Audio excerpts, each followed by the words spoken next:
I shall start now. We have 13 guests. So I want to welcome everyone to the Lunch and Learn with Montreal Fringe. Bonjour à tous et à toutes. Nous sommes ravis de vous souhaiter la bienvenue ici en ligne. Je vais continuer en anglais. My name is Riley Palanca. I'm the Membership Services Coordinator at the Quebec Writers Federation. As we begin, we give thanks and we remember. We give thanks for the land we live on and the waters that surround us. And we remember that Jujage, Montreal, the land upon which QWF has made its home, has been a gathering place for millennia and still remains the unceded territory of the Ganyagahaga, the Mohawk people, and other First Nations.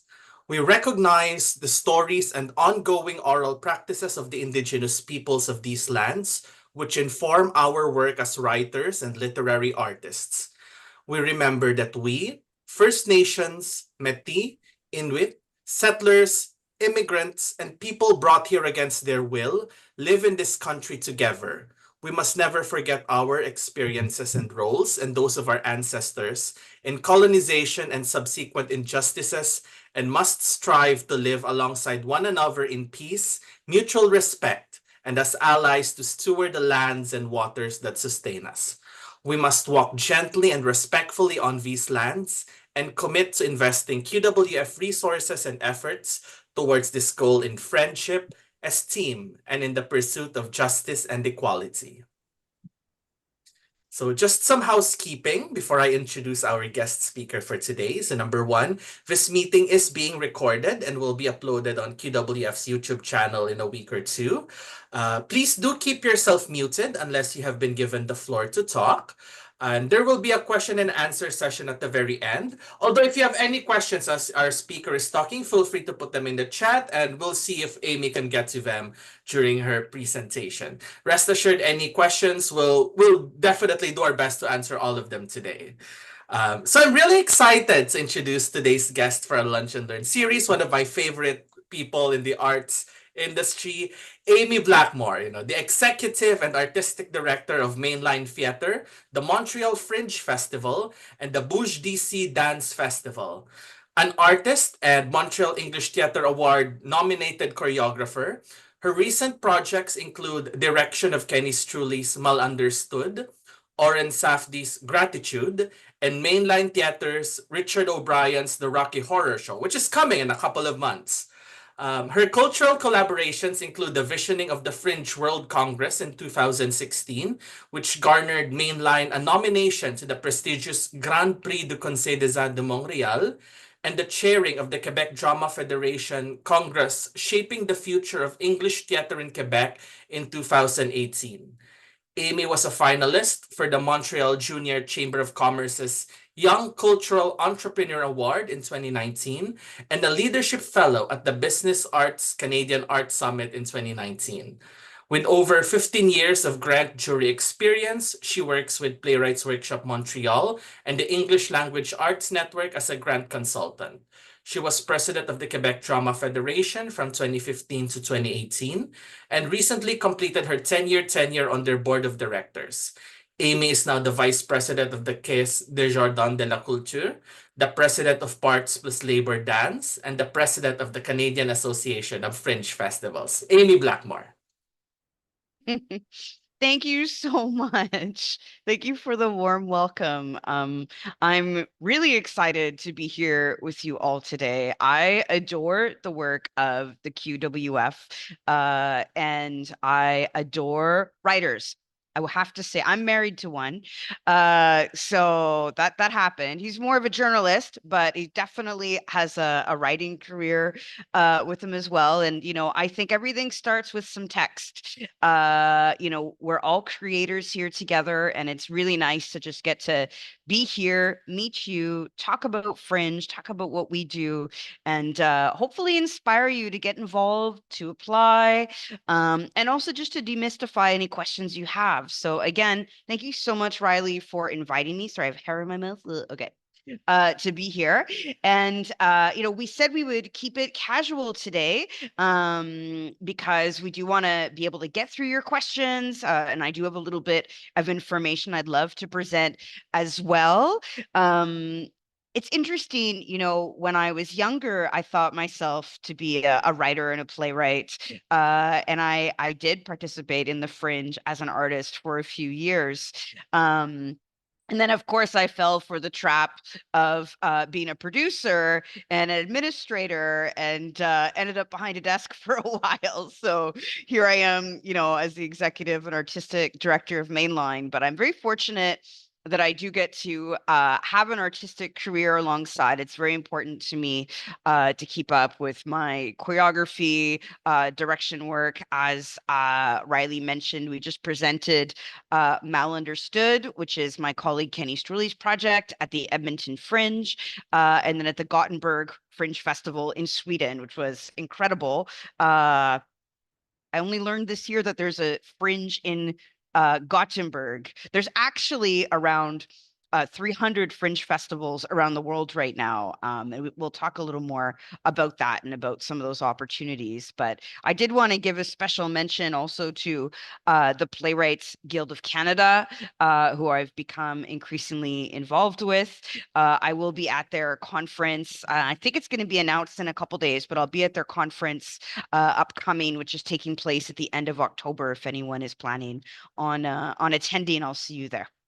Um, so welcome again. Here we are. When I get asked to summarize what it is that I do at the Fringe and by extension through my work, I like to describe it as curating community.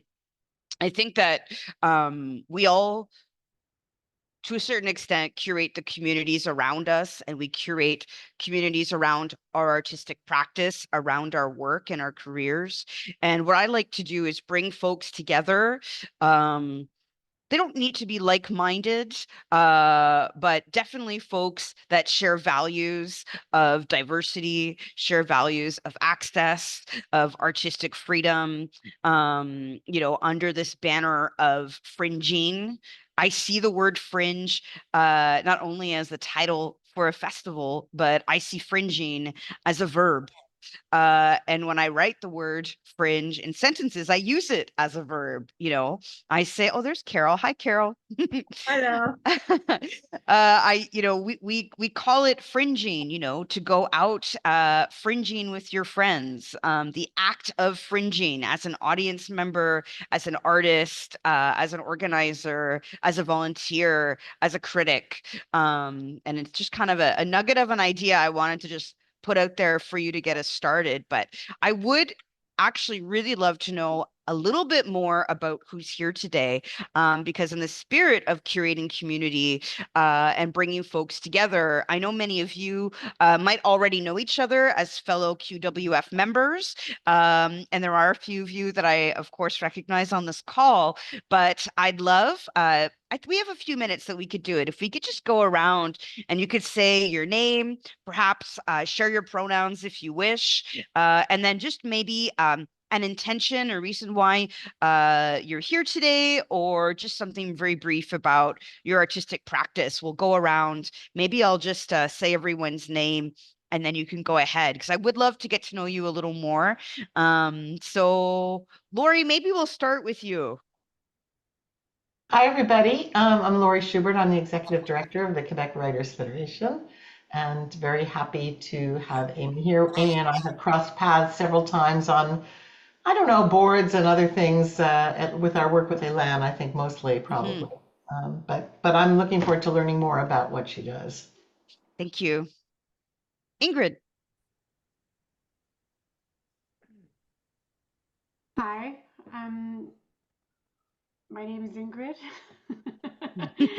um, I'm actually a writer. I've been a writer for a long time. I was a journalist at the Gazette for a while. Mm, But I come from creative writing and theater.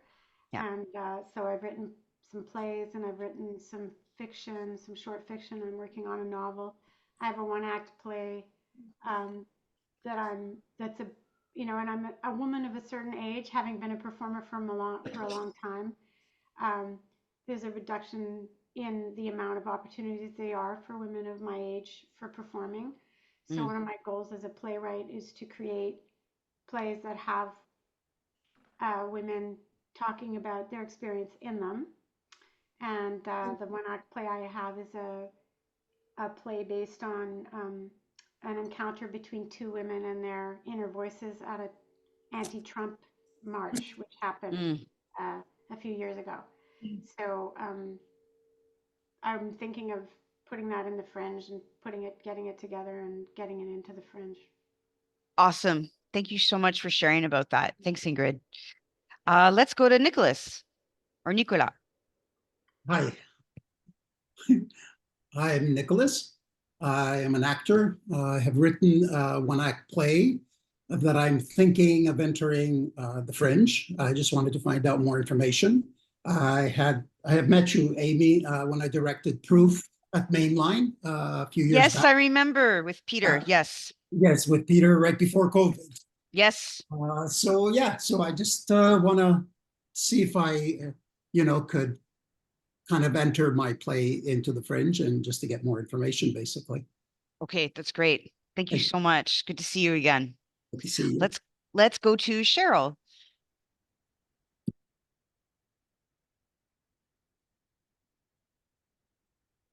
Oh, Cheryl, we'll just have to unmute you. Maybe you can't hear. We'll come back. David. Hey, can you hear me? Yes, I can. So my name is David Mitchell. I'm a freelance translator and editor. I've been doing this for about 27 years. And last year I self-published a few books. And I was just toying with the idea of whether one of the books, which is a satire about office life in the mid-90s, might be fringe-worthy, to give you a new term. Love it. Fridge-worthy. Love this. Oh my gosh. Okay, thank you, David. Thank you. Marisa. Hi, my name is Marissa. I'm a poet, and to pay the rent, I'm also a community facilitator. I am thinking about, I'm just curious, I have a budding idea, nothing that's firmed up yet, but yeah, just curious about what it entails. Awesome. That's great. Thank you. Let's go to Mo. Hello, everyone. Thank you so much for giving me the opportunity. So we are Iranian actors and, artists, and I'm one of them. Actually, all of us are working. Our director is a truck driver too, so he's on the road. We have prepared a play and we have practiced on it very much. So I'm here to see if there is an opportunity for us to join Fringe. Awesome. Thank you so much. Thank you. Let's go to Marcia. Hi there. My name's Marcia, and see, my efforts have been on fiction a lot in the last few years, but I did used to be an actor, and I went to theater school, and I have a play that's kicking around, but mostly I'm just here for information, just curious about hearing more. Yeah, looking forward to listening. Thanks. That's amazing. I appreciate it. Thank you for being here. Let's go to Kate.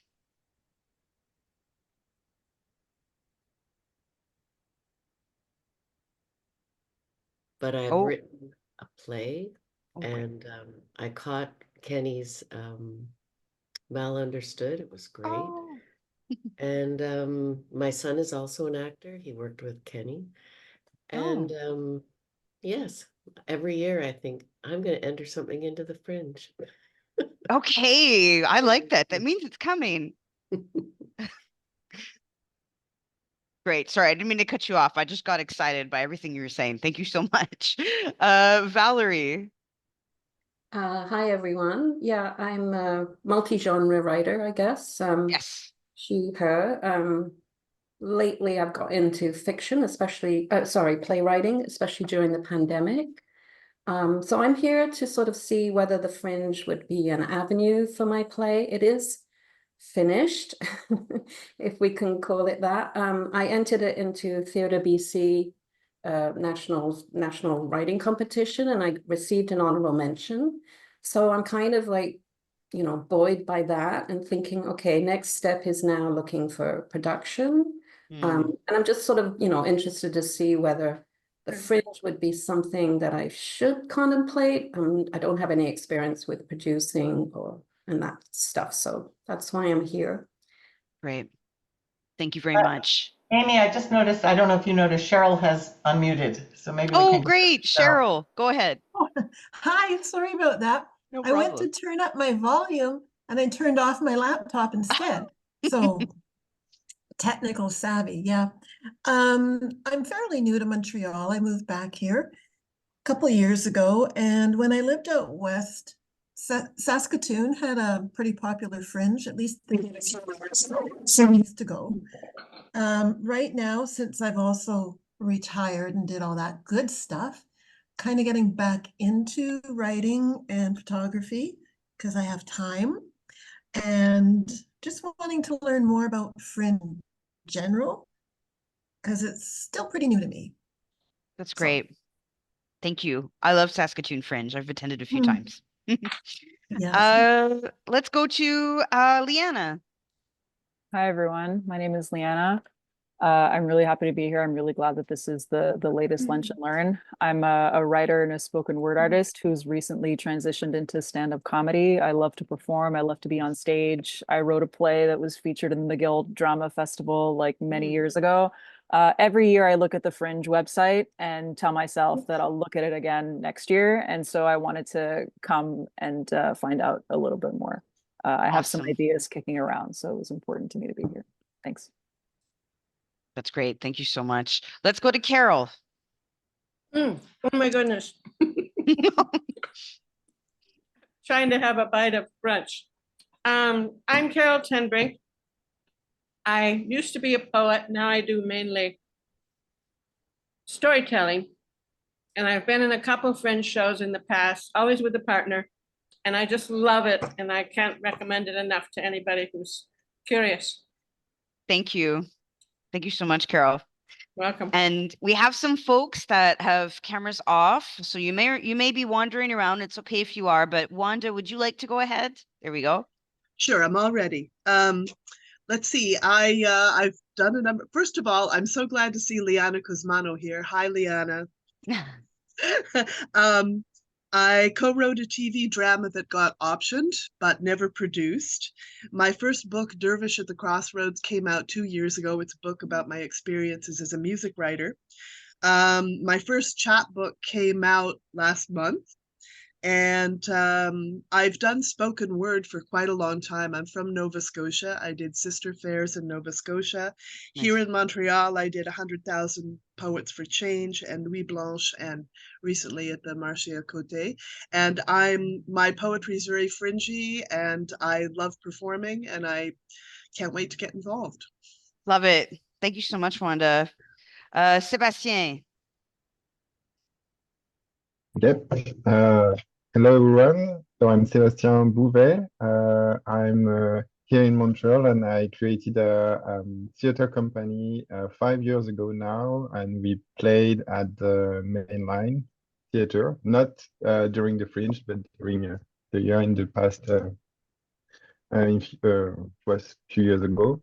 And I also worked as a stage manager, light designer, and scenographer. And I'm really interested on that festival to see if it's possible to have one of our shows going in next year or in the future. Super. Merci beaucoup. Evie. Hi, Amy. I'm Evie. My background is more in the sciences, but I'm really trying to work at the intersection of arts and science. My background is in like climate advocacy and debunking misinformation and making science more accessible to people. So obviously, the arts are a great way to do that. So I'm really new to the theater world and then new to I've been a writer as well, like a science writer for like dabbling in journalism on science topics. So I would love to translate that into the theater and art space more. I've been a volunteer at the Fringe for 3 years as well in Montreal, so love Fringe, would love to learn more. Thank you for all your help. Thanks for being here. Andrea.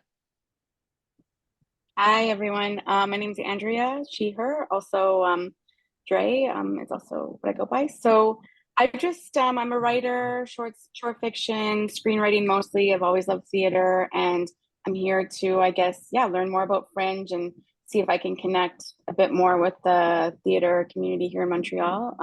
Also have some ideas brewing for the next call out, which also opened but unresponded to on my laptop last year. So hoping I can maybe move forward with it this year, at least be in the running. So Okay, thanks for thank you. doing this. And Riley, we'll end off with you. Oh, thank you. So, hi everyone. I'm Riley. I fringed once a couple of years ago. It's my first fringe. And I had a lot of fun. I've had Montreal Fringe. It's been very good to me, and in my experience, it's been very positive. In fact, I was able to bring my play to a couple of other places afterwards. And yeah, the main reason I wanted to do this lunch and learn with Amy was to, because every year when I see, the list of fringe shows, I always feel like we could have more QWF members there. We only have a few people who join. So this is one of our ways to make sure that people know what a great festival the Fringe Festival is, and what opportunities there can be for writers to be part of this festival.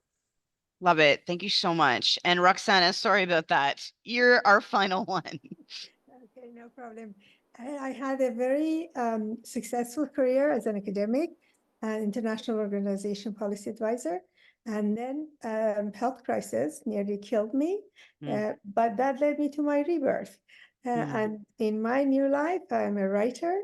I've always been a creative nonfiction writer, and I've always been a dancer. Now, I'm very much interested in bringing them together. I've done some performance at MainLine Theatre, actually.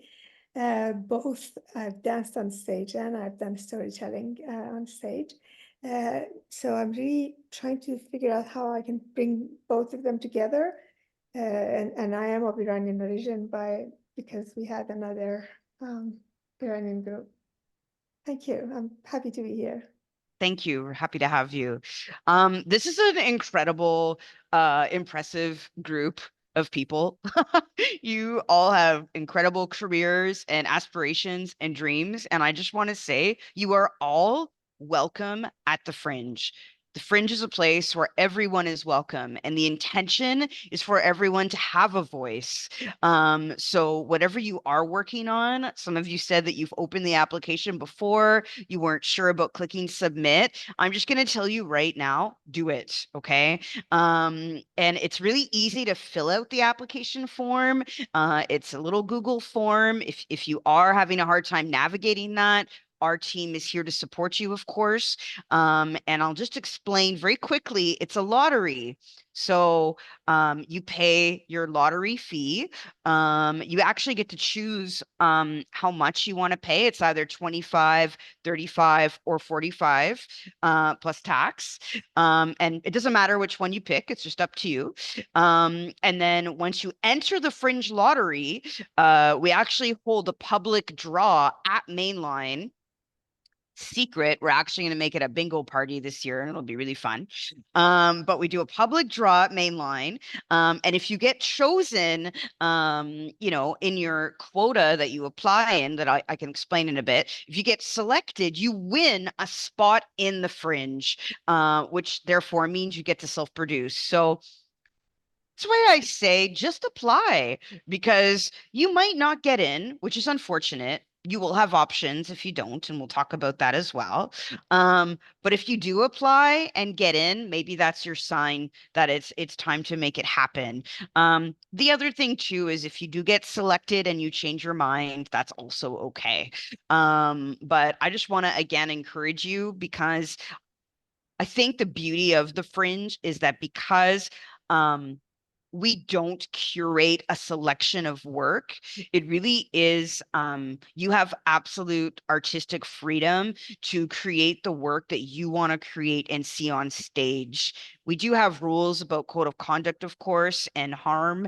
We don't want to see work that is going to harm our community. And we have information about creating safer spaces and about that. But let's just say that artistic freedom is one of the most important values at the Fringe. And we accompany you along your artistic journey as artists, but we're not going to come into the studio and tell you what to do. Instead, we're going to help teach you how to bring a team together, how to market your work, how to be a producer, and how to go from idea to fruition.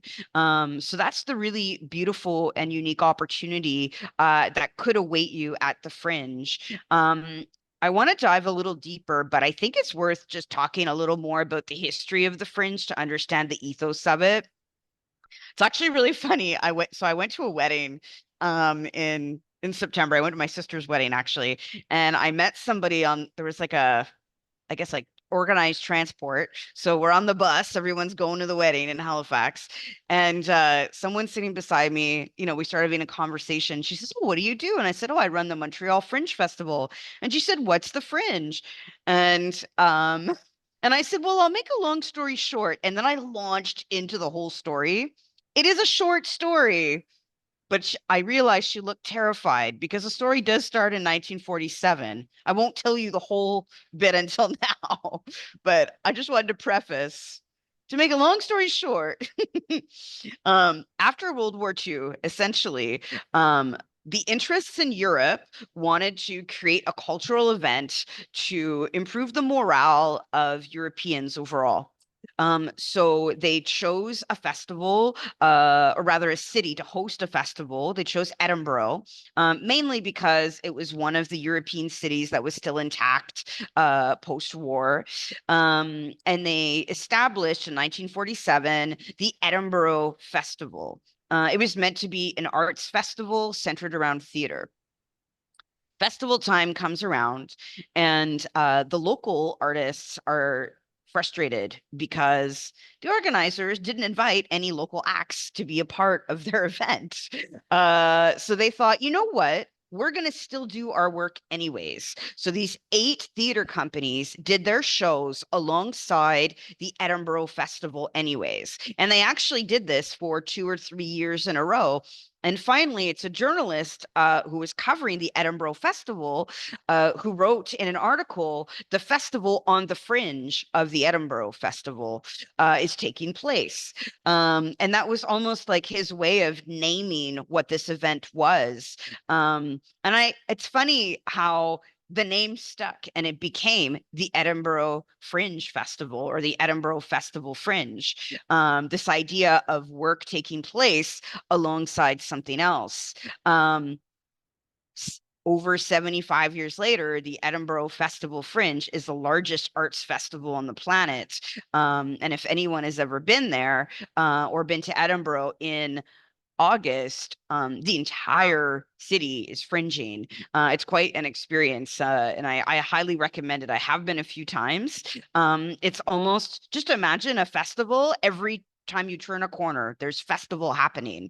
Very overwhelming as an artist. I don't know that I recommend participating in it as an artist, but definitely go visit it.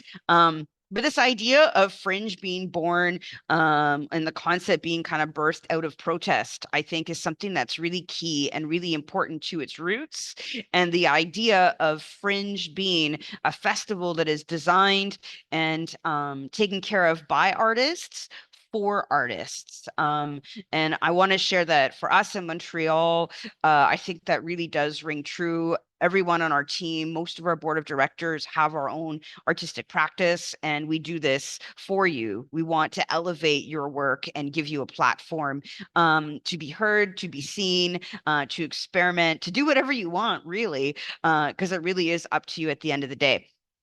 In Montreal, the first Fringe took place in 1991. It was actually founded by a couple of McGill students who were looking to bring this concept of Fringe to Montreal, because they were actually from Edmonton, and the first Fringe in Canada was in Edmonton in 1983, I believe. So Nick, Chris Kiernan and Nick Mora, although they are Chris and Nick Mora now, and they're back in Edmonton. They founded the event at McGill campus and eventually did move over to the plateau. And it was definitely rooted in this concept of English theater, but now we see at the Fringe, English theater, French theater, we see dance, we see clown, mask work, spoken word, storytelling. We see work that are like a straight up play. We see stand-up comedy. I think one of my favorite things that I see at the Fringe is someone just trying something completely new that they've never done before. You could just go on stage and read a phone book. I don't know that that would go over well, but it would be your right to do that. And you'd also be welcome to. Maybe it would be a good gimmick and sell some tickets. It's hard to know. But the idea really is that it's a multidisciplinary, multilingual festival that takes place.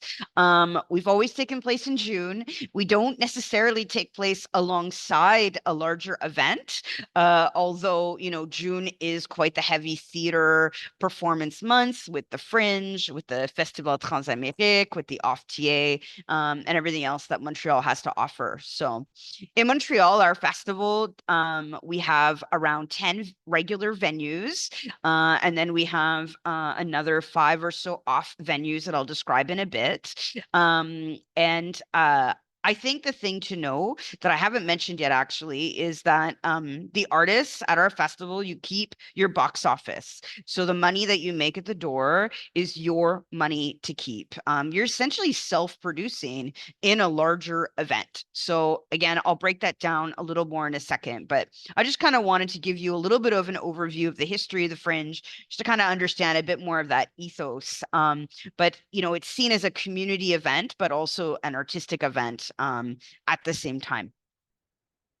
So I want to be in the Fringe. What do I do? How does it work in a real practical sense? I think that's, one of the main things that we're here to learn about and discover today. And I just want to share now that my team's going to send Riley some extra information that we'll send out, I think, to everyone who's here. Is there a way to do that actually, Riley? Yeah, okay, great. Just so that you have all the information in hand.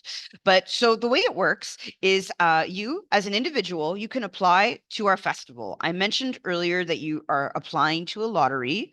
You pick your fee that you'd like to pay, so 25, 35, or 45.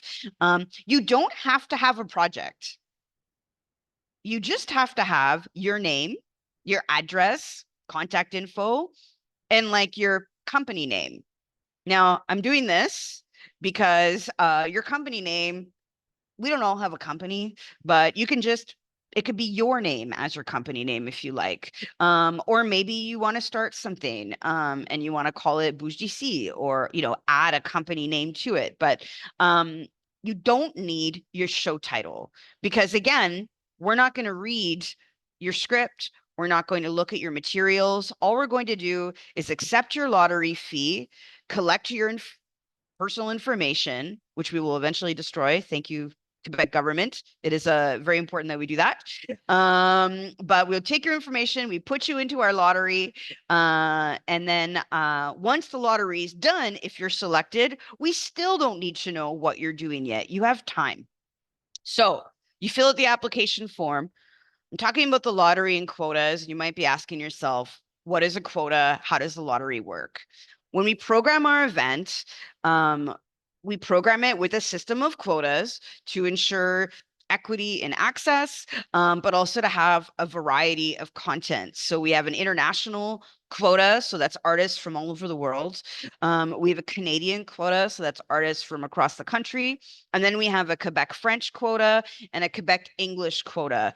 Now, there's overlap in those. Some of us are bilingual, some of us are English writing French work or French writing English work. It's really up to you to really choose where you belong in that. But I think for today, let's say that most of us here, I think, will end up in the Quebec English quota. You just tick the box, submit your form, make your payment, and then the deadline for that, I believe, actually, I meant to write it down. I'm going to check really quickly. The Fringe, oh, one moment. Yeah, the deadline is 6 p.m. on November 23rd to fill out the form, make the payment. So you have some time. And then the lottery party is the next day at MainLine Theater. We also stream it on Facebook if you're there, so that you can watch it as well. And we select at the lottery the artists that are going to be in the festival. And quite literally, we put everybody in a box and we start drawing the names one by one. We draw until we run out of spots. All of those artists are guaranteed in.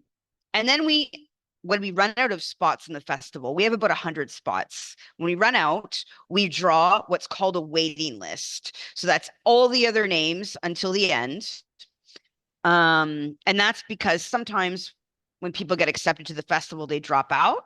So if you don't get in and you're on our waiting list, you might have an opportunity farther down the line. So once the lottery draw takes place and you're selected, you have 48 hours to make your payment. There is a fee to participate in the festival, and I'll explain how that works in a moment. But you pay your fee, you're in, and then you start your journey with us, which is super exciting. So you'll know by the end of the day on November 23rd, and then you have all the way until June to make your festival happen. Not your festival, but your work happen for the festival. It's a long time. You can do it, is what I want to say. I always, my advice that I always give fringe artists is like, don't worry about it until you get in. And then once you're in, you have until holidays, until that kind of break that folks take at the end of December to marinate, think about it, start to bring people together. And then once you hit January, it's go time to make your show happen. How's everyone doing so far? Okay, great.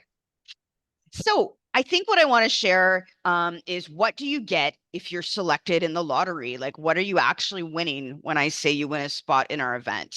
So the fees, first of all, if you win, you still have to pay the fee. And the fees are based on the duration of your show. And we'll send you that information, but it ranges from like $600 to $750 around. And that fee, what it gets you is 6 performances at the festival in a fully equipped venue with a sound system and some lighting. You also get a technician who's going to be in the booth to run your show. Yes, I'll circle back to that, Mo. So you get a technician. And then you also receive a tech rehearsal before you open, 3 hours in your venue with your technician. And then alongside that, we take care of all the box office. So we have our online system, Red 61, that we use for box office. Tickets usually go on sale beginning of April. We take care of overall marketing of the event, although you need to market your own show. We help you. And then we take care of accompaniment. So we offer workshops right away as soon as you're in. We actually have a new workshop we're offering this year, which is going to be an intro to grant writing. Because something we have noticed is fringe work is getting funded at an increasing rate. And we want to help our artists get production funds to put on their work at our festival. So the first workshop is going to be grant writing, and then we offer workshops in self-producing, workshops in marketing, social media, technical aspects of production, and we accompany you along your journey. That's the overall of what we do. Now, what you do is you have to self-produce your show. So if you get accepted, it is true that you need to make your show happen. Depending on the nature of that work, it may involve other people. Maybe you're writing a solo show that you're going to perform yourself. Maybe you want to find a director or a stage manager to help you. Maybe there are actors that you would like to gather, put a team together.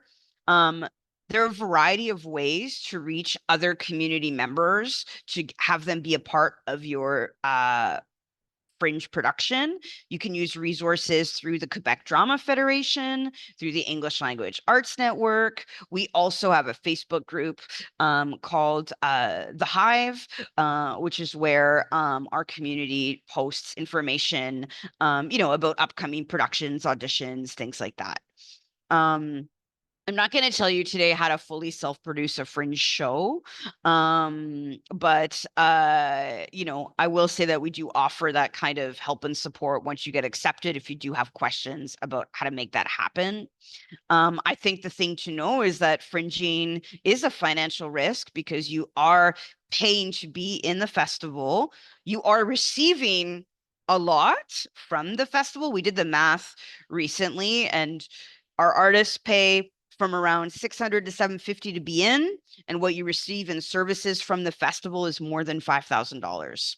Because when you think about it, to rent a venue for a week to do a show, that can cost very easily $3,000 to $10,000 depending on your venue, to do 5 performances. And some of our venues, they really range depending on your work. We use La Chapelle, which is a beautiful space, Les Conservatoires, also MainLine Theater, Petit Campus. There's definitely a whole range that we offer. Once you get in, that's, like I said, when you start working on your show. The thing to know is, why would you do it in the first place? I really think it's about access and values. You want to be able to have a platform for your work. It is true that in Montreal, we don't have a lot of opportunity to just try something and get it out there. I think that's the beauty of it. People that say to me like, well, does that mean the Fringe doesn't have any artistic direction? I think it does have artistic direction. The artistic direction is non-curation. And it's really the audience that decides, what shows are hot that year, or what shows are interested. I find that the Fringe audience is a very welcoming audience. Most patrons go to see 3 or more plays, which is really exciting when you think about it. It's an audience that likes to take a risk on a show. So if you're trying something new, you're putting a new idea out there. Again, I think it's a real welcoming place to do that.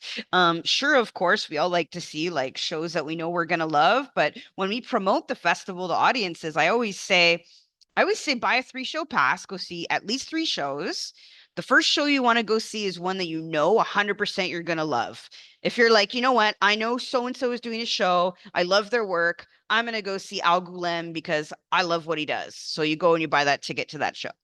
And then your second show is a show that someone recommends to you. So maybe like you're standing in line, you start chit-chatting with other fringers, and someone says like, hey, I saw so-and-so stand-up show and they were actually pretty funny and it surprised me. I recommend it. You go see that show because someone recommended it to you. And then the third thing I say is like, open up your Fringe program, put your finger down and go see anything. Just take a random show, go take a risk, or like go see a show in another language. Because why not? Fringe shows are short, and I recommend you keep them short. Fringe shows are cheap, they're affordable. Tickets are $15 or less, plus a small fee. And they're easy because everything is in walking distance from each other, and it's in the plateau. It's easy to get to unless you're driving, which is why we say take the metro and the bus. to come to the plateau, but it's, you know, affordable, it's easy. Folks will take a risk on your work. Mandate of the Fringe. Very quickly. Anyone can participate in the event and you can do anything you want. Again, artistic freedom. As an artist, you get to keep 100% of your box office. You also get to choose your box office ticket price. So it's up to a maximum of $15. We had a $4 service charge because we have to pay taxes to Justin Trudeau, and we have to pay bank fees to all the banks and Stripe, etc. But so max ticket is like 19, but you get all 15. So you present what you want.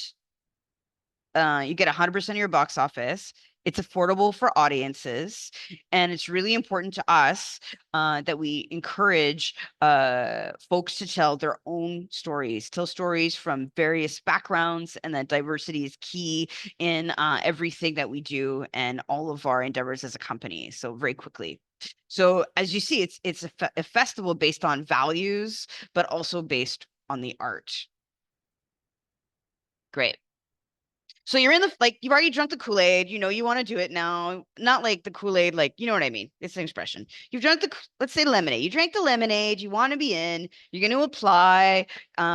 You get in at the lottery. Right away, you're going to get information from us, an info package. You're going to take workshops. You don't have to take the workshops, but we recommend it. I will share that the artists that come out and participate and meet us early on in the year really benefit from that community support. And often, I think we see overall have a more positive experience at our festival. A lot of our workshops are available online as well, so you don't always have to come in person. And then we also provide some social events. The big question, when do I really need to know what I'm doing? Good question. So you have until early January to decide if you really want to move forward with the festival or not. You can withdraw early January. There's a deadline, and receive a full refund. After that deadline, you can withdraw, but you can't receive a refund at that time. And then we require all of your information, like your show title, marketing materials, etc. We're very specific in what we need from you. We just need that by March, because tickets go on sale early April. So just to kind of give you an idea of timeline, you'll submit information to us. We'll put it all on the internet. We print a festival program that we distribute around the city that comes out in early May. And then the festival itself kicks off with a big event called the Fringe for All, which typically has taken place at Club Soda. We'll see this year. Venues are more expensive. But typically a big kickoff at Club Soda, where every company has 2 minutes to take the stage to convince the audience whether or not to come to their event. And then the shows all kick off shortly after that in June. And I'll just repeat those dates, Mo. So the deadline to apply to the festival is 6 p.m. on November 22nd. And then we have a live in-person lottery party that takes place. I believe it's a 5 set on the 23rd at MainLine Theater. And I just want to share, you know, I've spoken quite a bit about trying something new, putting something on stage for the first time. It can also be something that you've done in the past before. You're allowed to bring work back. It's okay if it's something that you do have a title for, that you have been workshopping, that you have read in front of an audience. All that is totally fine as well. Just to be very clear. Great.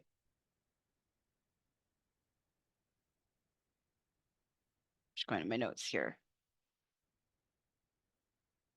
Great. So does anyone have any questions so far just about like the details of the process, applying, timeline from now to festival, that kind of thing? Pretty clear, eh? Well, that's fun. That makes me happy. Oh, I have a question that I just received. What happens if you don't get into the lottery? Excellent question. It's actually the next part I was going to discuss. So let's say you apply and you don't get into the lottery. Of course, it is a very sad day, but you do end up on the waiting list. And I'll share, usually the first few companies on the waiting list end up in the festival because we always have a few dropouts. And also we do accept only like, we're really careful with how many companies we accept because we don't want to overbook our venues. But once I start building the actual festival schedule itself, I'm able to squeeze a few companies in. Because the thing to know is like, as a company doing the festival, as I mentioned, you get 6 shows. They're all in the same venue that is shared with like 8 to 10 other companies. And your show schedule is going to be varied. So you might have, most people have 2 kind of matinees. So that's shows that are earlier in the day, 2 kind of prime timey times. So, prime time is like, well, it depends on the day of the week, but can range from like 6 to 10 p.m. And then 2 kind of like more wild card sort of times, which can be like 9 p.m. to midnight. It really depends. We do ask you technical information once you're accepted into our festival to help us choose which venue your show is appropriate for, and then also to help us build your schedule. And we definitely do our best to accommodate everybody's needs in that process. And I just want to specify, when you get in, the fee that you pay for your spot is based on your show length. So you could do a show, you can buy a half-hour spot for a performance. You can buy a 45-minute spot. You can buy a 60-minute spot, 75 or 90-minute spot at the festival. When I say keep it short, it's just my personal recommendation. Some people do 90-minute pieces at our event. And you know what? If that's what you want to do, I say go for it. Don't let me sway you. If your work is meant to be like a 1-act 90-minute piece, go for it. Like the show Love the Sinner last year was 90 minutes, just won a ton of awards. I think it just got nominated for a Tom Henry Award, which is really exciting. A really interesting piece of theater. And it needed 90 minutes as a work. I will share that most fringe shows, however, are in that 45 to 60 minutes range. And I encourage it because audience members do like to see multiple shows in a day. It's part of that like fringing experience to be able to like go see a play at MainLine, pop by the beer tent for, a band or, a couple beverages, and then go to Mission Santa Cruz to see another play shortly after that. And people will build their schedule like a grid. It's really exciting. I know some of you fringe before and you get that, but yeah, I think it's just a thing to consider. And I did have a question here. How might you suggest connecting with actors? And yeah, for sure. Okay, cool. I can definitely answer that. I'll answer that in a sec. I think I'll go and ahead and answer the if you didn't get in the lottery part first. So again, if you didn't end up in the lottery, you'll end up on the waiting list. I mentioned the first few artists will most likely get in. I can't guarantee it, but it usually happens. And then I've even called companies like the day the program has gone to print to offer them a spot. Most people say no when it's last minute, but we've had a few people say yes. And it's usually after we've done program layout. And I actually convinced somebody one year because the spot that dropped out, all the shows on the program are listed in alphabetical order. And the spot that dropped out started with an L. And I was like, can you make your show title start with the letter L? Or no, it was T, actually. I remember because they put a the at the beginning of their title and it worked. And I was like, yes. And then it ended up in order and it was perfect. Anyways, these are little fringe nuggets that make me laugh. So you never know. You could get that last minute call. That said, there is just a whole other option, and it's called bring your own venue or the off fringe. So The Off Fringe, or Bring Your Own Venue, as it's known in fringe festivals across Canada, is an option where you can participate in the festival. You still have to pay a fee, but it's based off of your venue capacity. So how many seats are in your venue? And it's up to you to find your venue. I will say it's challenging. It's not easy to do. We offer and we will be offering a workshop actually right after the lottery for folks who didn't get in, to talk about what it is to do an off. Because it is challenging. Finding your own venue in Montreal isn't the easiest thing. It's actually one of the reasons why we get so many applications to the Fringe, because there isn't a lot of places to put up your work. But we encourage people to get creative about it. The Fringe does take place in the plateau, mainly. So we kind of have this like zone of like the mountain, St. Catherine Street, Saint Denis, or Mount Royal Metro-ish, going that way. I'm going north, Laurier, but maybe a little higher depending on the year. That's kind of the zone where most of our events take place, and we like that hub.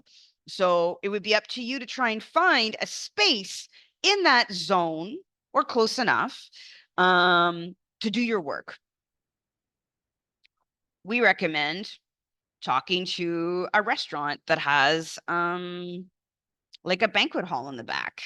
You know, maybe you know someone who has a rehearsal hall that you could turn into a theater for the festival.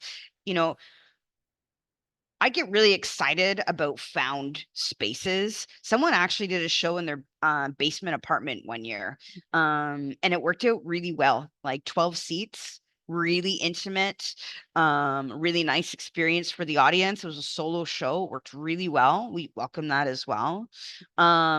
You know, an art gallery. You know, there's lots of possibilities of what these venues could be. Again, I highly recommend taking the off workshop if you don't get selected, because we can accompany you in trying to figure out what you're looking for. Sometimes we encourage companies to work together to find a venue together and share it. That's a possibility as well. But again, I'll just preface, it is more difficult because you have to provide the venue, which means you're also providing your own venue technician. Maybe your show isn't complicated. Maybe that's a straightforward piece. You also need to find your own volunteer to work box office. I have a friend who did do a Fringe show recently. He did as an off. He did his own box office because he was comfortable doing that. It was a solo storytelling show. But sometimes people get their kids to do it or their friends. And, you know, like we train you as to how to do that. The main thing to know is we do have to like approve your venue for fire safety, insurance reasons, all that kind of stuff. But yeah, we can accompany you on that. The fun part too is you can do as many performances as you want, and you can start earlier than the rest of the festival. So there can be a great advantage to being an off or a BYOV show. You still get listed in our program. You still get the box office services. You still participate in all of our promotional events. The only thing is that you do have to work a little harder to make it happen on your own. But then again, like I mentioned, we're there to support. Maybe your work is site specific and you want to do it outside in a park or in a restaurant, in a bar. We know someone, one of my favorites, they did a show about Quebecois people who love hockey teams. It was a drama. It was a bilingual show, and it was about watching hockey together in a bar. They did it in a bar at the back. Funnily enough, the Habs made it pretty far in the playoffs that year. So when you went to the show, there was all these people watching hockey in the front, and then the show was taking place in the back. It was like one of the coolest site-specific fun experiences, and I'd love to see more of that take place at our events. So I do encourage you to think along those lines as well. I saw that Riley answered like, how do we find actors? Are there groups and forums? I agree. I think the Quebec Drama Federation can put your call out in the weekly roundup, and there are Facebook groups.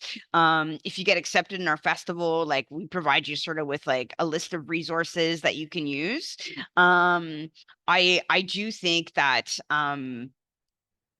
it can be challenging bringing folks together around your work and finding collaborators.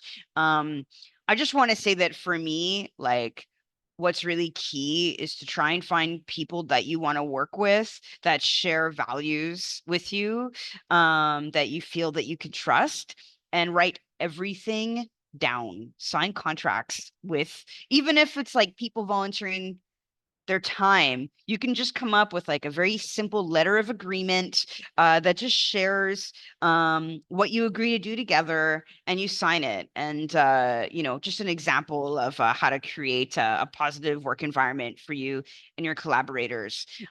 We don't interfere with the details of how your festival lead up goes, like for your own production on your own time. But like I said, we do offer support. I can share that at MainLine, we do have rehearsal space that's available to fringe artists. It's only $10 an hour, so it's very affordable if you're putting together a show. MainLine throughout the year, outside of the fringe, offers pay what you decide workshops, again on grant writing, producing, and more. But you also have workshops available to you for free as a fringe artist to take, to network, get to know each other, and focus. What kind of budget do I need to put together to make a fringe show happen? Is what I have next on my list, because I think it's an important question to ask. And I also think before diving into money, there's a different question. And it's like, I think you have to ask yourself, why is it that I want to participate in the fringe?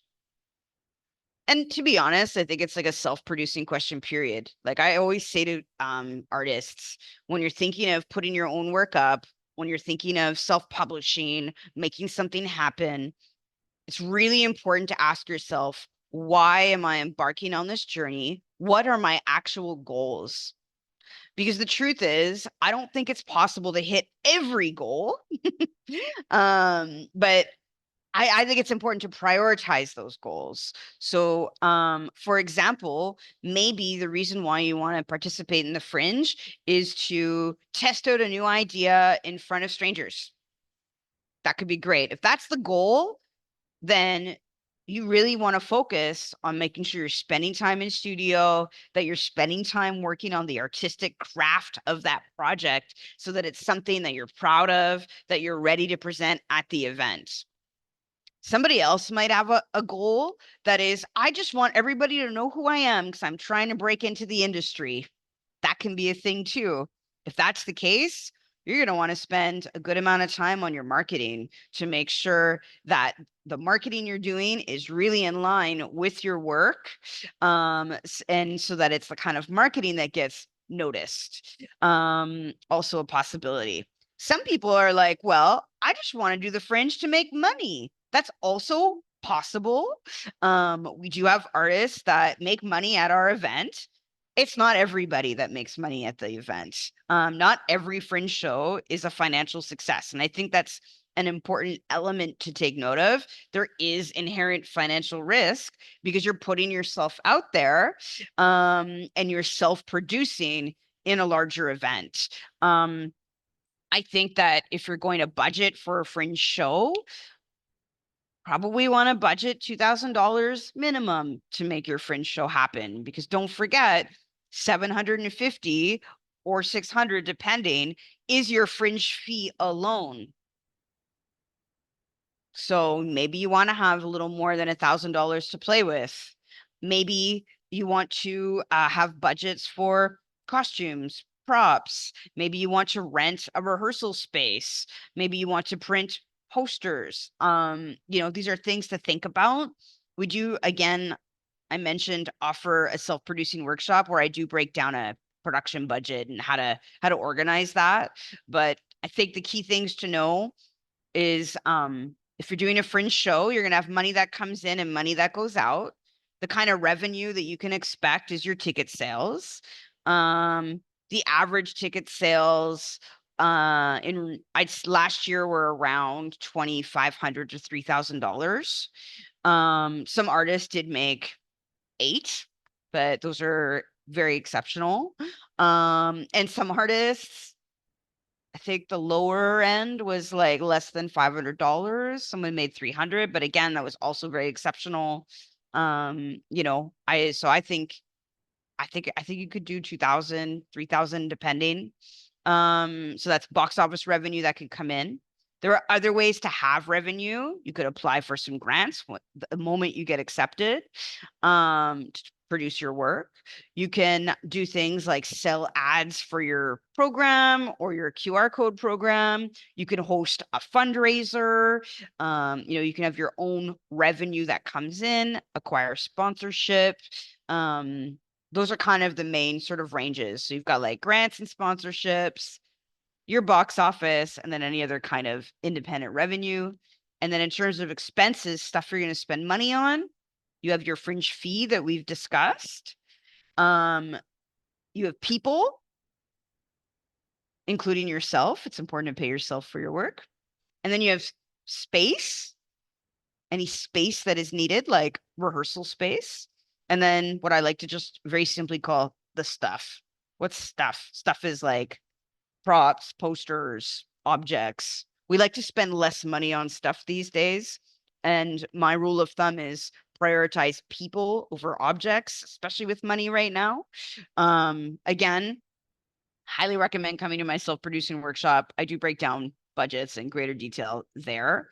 But again, just to kind of give you some sense and idea of it, I think that it's totally okay to do a fringe, not with the goal of making money. But I do think it's important to break even with your work. You don't want to lose money when presenting your work.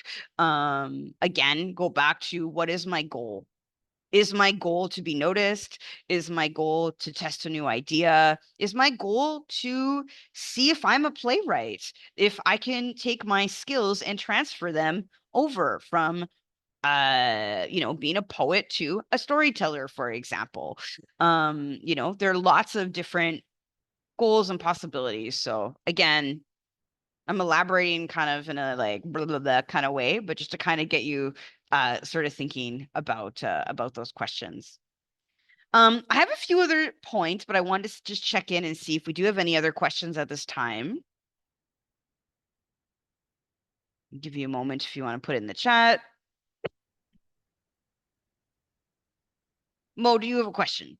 Yes, I have. So I think you said that the person gets 6 shows. Is that Yes. correct?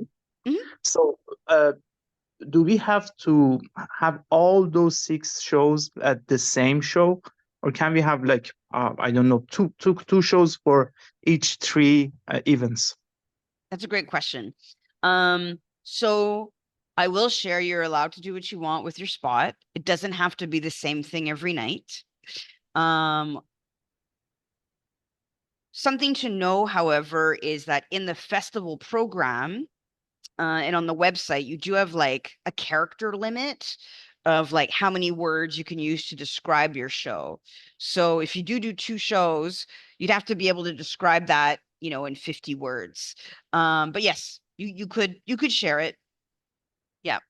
You just have to And find a creative way to fit that within what we do. And I think we could do that. Yeah. and it is just live performing, so we cannot, for example, show a movie there. So these are great questions. You could. I haven't seen it take place. I mean, not recently. Someone did it one year. They screened a film in their time.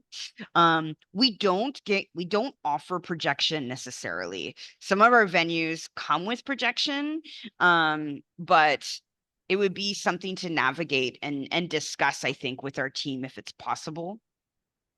Okay. maybe I'll just describe something about production briefly. So I mentioned the fringe venues are all in relatively around the same neighborhood. You get 6 performances. They're mainly intimate spaces. So, our capacity, the amount of, which is the number of seats in our venues, they range from around 65 to 100, 125 seats. So these are smaller rooms, and it's meant to be an intimate experience, which is really exciting. Like, I love that moment when the artist connects with the audience in these smaller spaces for the first time. It's really exciting.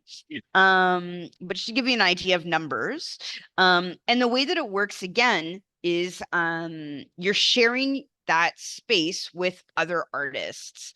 So this means that we do have like technical limitations of what you can do at your show. And this is described in detail in our application, but when you get the way that like a show day works is that half an hour before the start of your show, you have access to your venue and you only have 15 minutes to set up. And then you have 15 minutes for the audience to come in, and then your show happens. And then after your show, you have 15 minutes to strike and leave.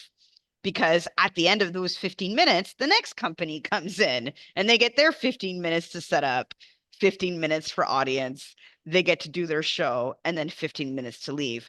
And this goes on over and over all day. So it's very tight turnaround in between shows. So this is why we recommend that you do not do a technical heavy show at the Fringe. However, it doesn't mean you don't want to bring a piece with lighting cues and etc. We do have fully equipped venues, but if you have a lot of lighting and sound cues in your production, we will recommend to you to get a stage manager to call all those cues, because in our venues, it's the same technician that does all the shows. So we have very highly skilled technicians that study at the National Theatre School, for example, but it's a lot of information to retain 10 shows. So if you have, again, like 30 plus cues, we recommend you bring a stage manager. And the other thing is that we aren't able to provide everybody with like 5 specials.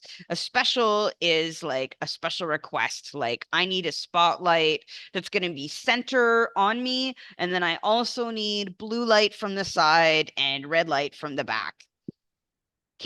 We're not necessarily able to fulfill all those requests. However, we do send you a tech form to fill out. You will include details of what kind of venue you think you need, what kind of lighting and sound you may require. For example, maybe you're working with a musician. Maybe you're working with 5 musicians and the sound is actually really important to your show. You'll indicate that information in your tech form, and I will assign you a venue that can handle the sound needs.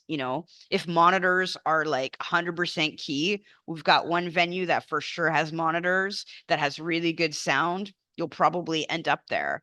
You can also specify, I have certain access needs, or I think my audience is going to require certain access needs.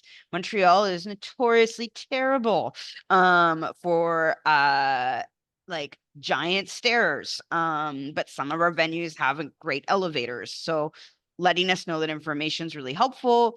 Also, I know we had someone on the call that was talking about doing stand-up comedy. Maybe your stand-up comedy is sober comedy, and you're like, I would prefer to perform in a venue that doesn't have alcohol available. Or maybe you want to be in an 18 plus venue that does have alcohol. Like, all of those things can be considered and can definitely be a part of your check form.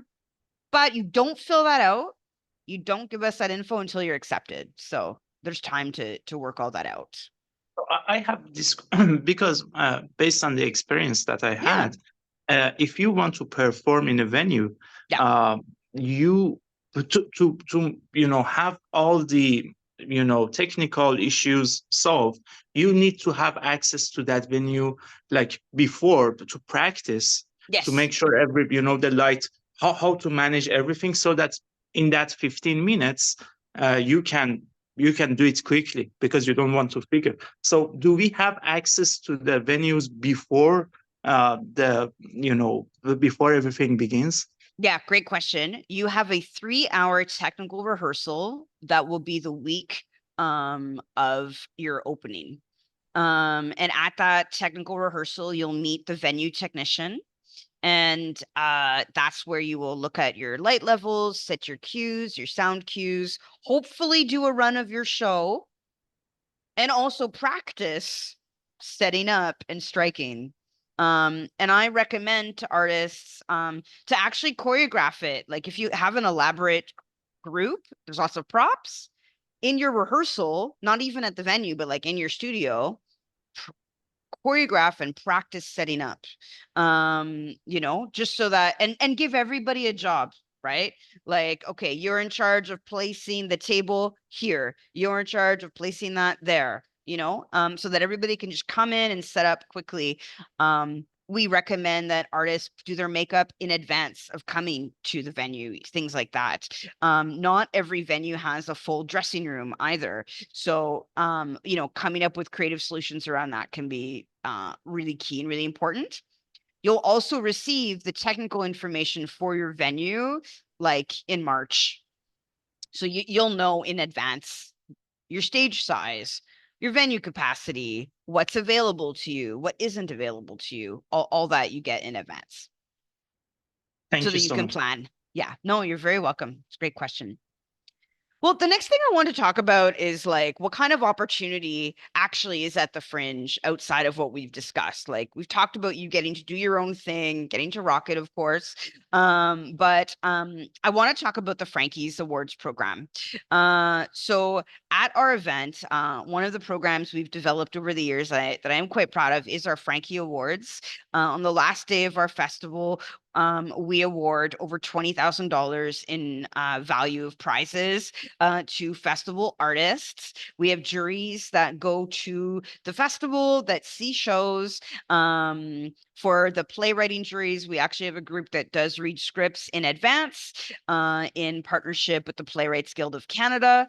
And they, to award a prize of most promising playwright, for example. So we have a whole variety of prizes that do get offered. There's usually around 15 to 20 of them that get awarded at our Frankie Awards gala that takes place.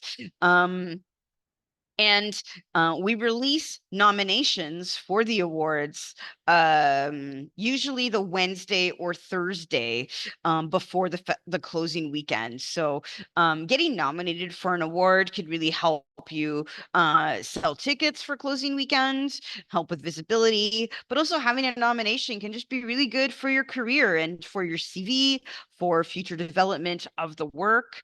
The exciting thing about juries that go out and see shows is that they're usually comprised of people from various artistic communities that do have a certain amount of influence. That it's nice to get to expose your work to them and have them be aware of what you're doing. So the Frankie Awards can be a great opportunity. Some of the awards are like cash. Some of the prizes, sorry, one moment. Some of the prizes are cash. Some of the prizes are also residencies, accompaniment, etc. It just depends on what it is, but it can be a great opportunity for you. That does exist. Oh, you're holding your Frankie? Oh, Riley won.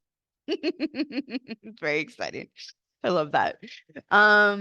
Frankies are great. We call them Frankies because they're actually named after Frank Hopkins, who was a photographer and a huge Fringe fan in like the late 90s, early 2000s. Most of our early photography is actually taken by Frank, or was taken by Frank. He passed away in 2015. But was a really big supporter of the Fringe and I think the awards ceremony has been called the Frankies since at least the year 2000 to honor him. So real important part of that community building, and you know, a really important part of the legacy of the Fringe, I think, really is that Frankie Awards program. So so yeah, it kind of bookends the festival. We open with that big launch night that I mentioned before with the preview, and then we end it with the Frankie Awards. I did want to talk very briefly, like, okay, I don't get into the Fringe, and doing an off is maybe not something I feel like doing. It's too hard. Don't say it's too hard yet. Come to an off workshop that we offer. That's my first thing. But let's say you decide not to do an off and you still want to participate in the Fringe. You know, I highly recommend joining our mailing list.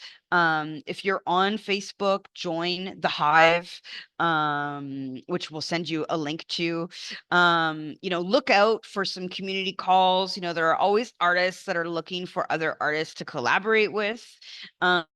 You can also come volunteer at our event. Come volunteer at the Fringe, get to meet other artists.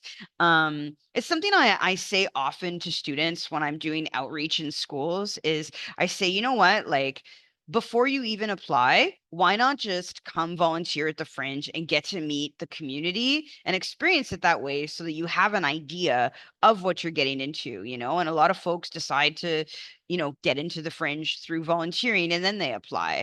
It can be a lot of fun. Volunteering, again, great way to meet other artists, great way to meet people, great way to form community around you and your work. And again, just get a real good feel for it. The other thing is that there are opportunities throughout the year that are possible and available to you. I did want to mention that MainLine Theater, that is the company that produces the Fringe. We're on Saint Laurent Boulevard, just below Duluth.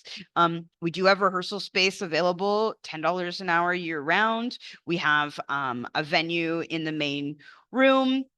We're currently still recovering from a big flood that took place this summer, but we're hoping to bring the mini main back to be a performance venue soon, which is very, very affordable with 45 seats. So again, other possibilities. You may just choose to self-produce on your own. I would just say don't give up. Keep applying. Hopefully one day you'll get in. The rate is like 1 to 3 right now. We usually get around 300 applications and we usually end up accepting around 100. So to put that out there. Maybe I'll close by saying, you know, there are other Fringe opportunities out there. I did mention there are 300 Fringes around the world. Once you start to Fringe in Montreal, you might get the bug and you may decide that you want to travel. The Ottawa Fringe is just after ours. You could do both. And Ottawa Fringe applications are also due coming up, I believe in November. So putting that out there. Touring the Fringe is hard, but can also be a lot of fun. And another really interesting way to get your work out there. So if you are interested to know more about touring a show, what that means to take your show on the road, the Canadian Association of Fringe Festivals, they are going to be holding a workshop coming up I believe in the next month or so, with more information about that. So I'll be giving Riley again a bunch of resources to share with all of you so that you can move forward in your Fringe life. But if anyone does have any last questions, I'm super happy to answer them. Hello, one more question. Yeah. So because we are participating in a lottery, yes. How many people usually participate and how many get chosen? Yeah, so overall, we usually have around 300 applicants and around 100 get chosen. That said, that's across all the quotas. It's hard for me to say how many we're going to get in each quota. I will say English, Quebec is usually the most popular quota.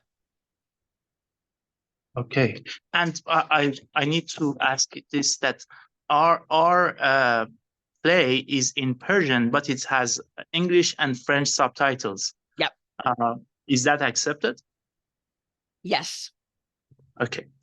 And it's so, to be completely transparent, Mo, it's the thing we're talking about, not whether or not it's accepted, but how to do a lottery in 2024 when we have bilingual work, trilingual work that is got like no language or Portuguese or Persian, Farsi, like anything, you know?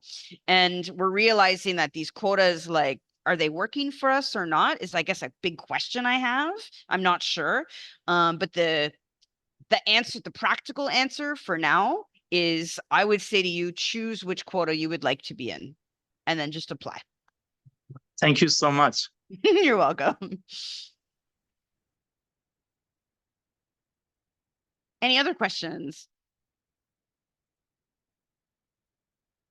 Who thinks they might apply? For sure. Yes, to for Ottawa sure. Arts. Yes. Carol, be great to have you back. Mo's down. Okay. Yes, thumbs up. I love that. So you have time to think about it. Also, let me say, okay, I got a message. I think I will. I love that. Again, we're going to send you all this information. We do have Laurence, who works on my team. Laurence is the best, and she answers our artist email and answers artist questions and can accompany you between now and the lottery and all that jazz. Yes, Ingrid. Thanks. It's nice to be able to just ask a question like Yeah, that. totally. Question in terms of, the answer is probably no, but I wanted to know, the price you pay, does it have any impact on how many entries you get in the lottery, or is that completely irrelevant? It's irrelevant. Yeah. So, and maybe I'll just give you some quick context. Our application fee used to be $50 plus tax. It was the most expensive, or the lottery fee rather, to be in. It was like the most expensive one in the country. And I was like, we have to stop that. That's doesn't make any sense. It's way too high. And I was just finding it was making a real barrier for artists. And then the pandemic happened.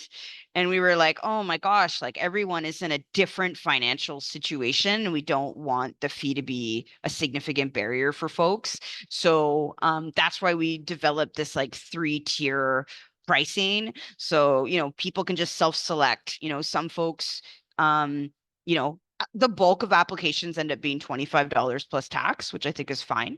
But then we do have folks that choose to pay 35 plus tax or 45 because they want to support what we do. And that's also great as well. Yeah. And no one finds out. That's just like internal info as well. Yeah.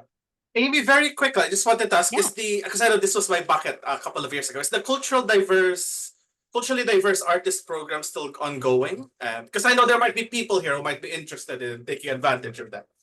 Yeah, so the Culturally Diverse Artist Project is actually on hold at the moment. And it's actually because we're revisiting how we want to go about it. Because we're having questions about language and about what it means to be diverse. So yeah, we're revising it, but I know that it was a great success when you were a participant.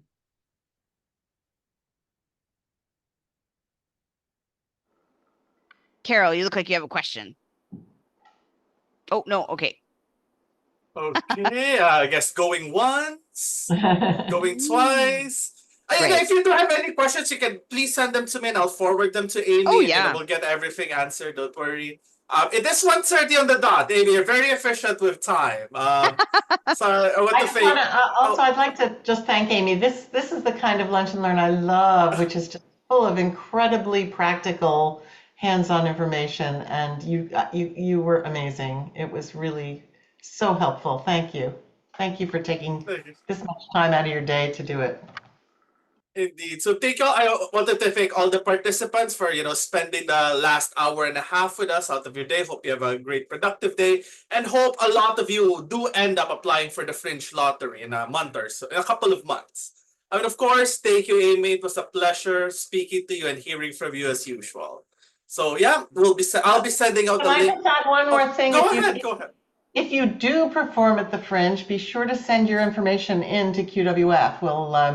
We'll help publicize it, and you can also post things on our calendar, and we can put things in our member news. 100%. We've had quite a few KWF members in the past do exactly that. We've had their shows on our community calendar. We've plugged them in our newsletter as well. So yeah, thank you all so much. Please expect an email from me. To be quite honest, it might not be until my colleague John gets back from holidays because he's the one with the participant list. But I'll send both a copy of this recording so you can watch it again, and I'll send the resources that Amy and her team will be sharing. All right, I guess that's it. Thank you all so much again and have a great day.